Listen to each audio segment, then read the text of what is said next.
मोला होगे गोरी तुर प्रेम के बीमारी वो, मोला होगे गोरी। त सबो झन ला जय जोहार संगवारी हो। आज हमन बात करबो मनीष स्टार और आस्था शर्मा के नया एल्बम सॉन्ग आहे ओकर बारे में।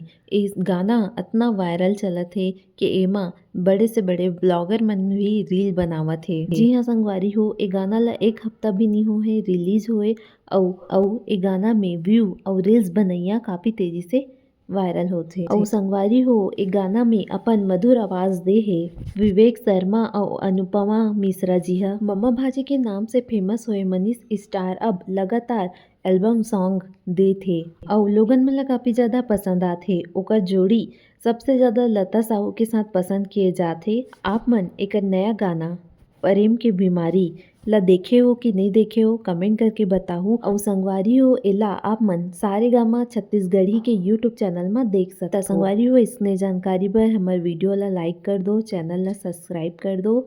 जय जोहार, जय छत्तीसगढ़ संगवारी हो।